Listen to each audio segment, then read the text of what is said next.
For more now on the U.S. government shutdown, I'm joined by Benard Whitman. He is the president of Whitman Insight Strategies and has served as an advisor to 6 former U.S. presidents. He's been involved in a number of political campaigns over the years. He's joining us from New York. Mr. Whitman, what's next? I'm hopeful that we can get through this in a matter of days, not in a matter of weeks. And I think there's a very clear path forward here. It's a shame because the country is being held hostage by an extreme faction of the Republicans, and Speaker Boehner clearly can't get control of his conference, because if a clean CR, a continuing resolution that would allow the government to be funded, if that were put up for an up or down vote in the House, it would pass. And I think a path forward here is to allow this clean continuing resolution to be put forward in the House. It would pass the House, go on to the Senate, be passed. The government could get up and running with an agreement, and I think that this is fair, that the Senate would take up a House-passed measure that would repeal the excise tax on medical devices, which is one of the key things that the GOP wants, and I think that that would pass the Senate. So I think we can get both of these bills passed. Benard, let me put the brakes on this for just a second, because I want to introduce our other guest, Chris Robling, who joins us from Chicago. Chris, let me ask you the same question. What's next? Well, I hope what is next is actual negotiations between the Senate and the House. That's how the system works. We've seen 17 government shutdowns since the early 1970s.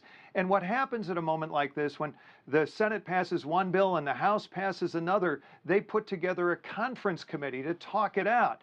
That's what we need to have happen. And unfortunately, the Democrats in the Senate and President Obama, for his part, have not been pushing the negotiation ball. They've been sort of pushing the stall ball. And now we have a shutdown. Chris, let me interrupt you for just a second, because a law was passed here in the United States, and then it was challenged in the Supreme Court, and nine folks in black robes said this is the law of the land. Normally when that happens, even if you don't like it, people tend to go along with it, because when you look at Bush v. Gore in 2000, a lot of Democrats felt like the Republicans stole that election, yet they didn't try and stall the government. So, I mean, isn't there some point when they have to turn the page and move on? Well, everybody is trying to move on, and the question is how best to do so. You have a majority in the United States House of Representatives that was elected promising to do everything it could to stop Obamacare.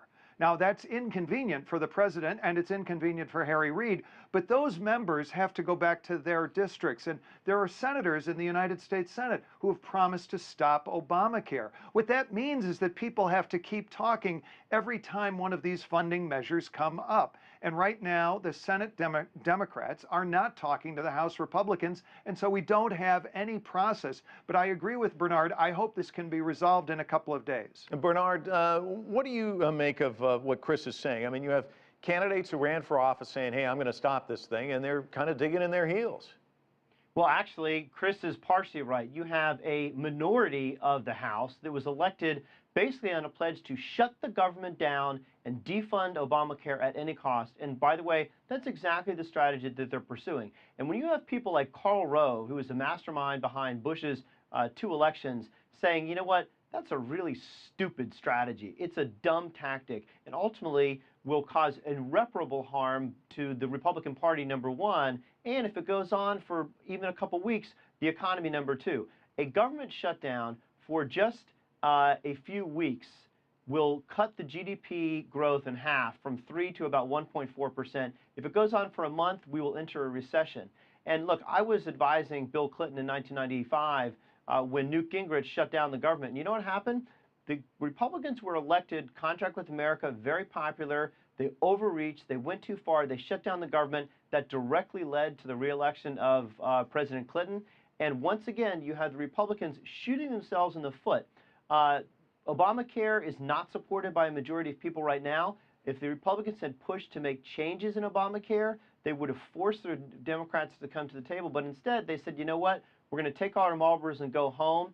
And 70% of the public believes that they're acting like spoiled children. By a margin of 46 to 36, they blame the Republicans. The Republicans are going to be the huge political losers. Chris, let me draw Chris in here. Let me get Chris in here. Is this going to backfire on the Republicans? Was it a dumb strategy? Well, it's not for me to say it's a dumb strategy, because I haven't put my name on the line like Benard. We have not run for office. He's not a senator. I'm not a congressman. That's up to them.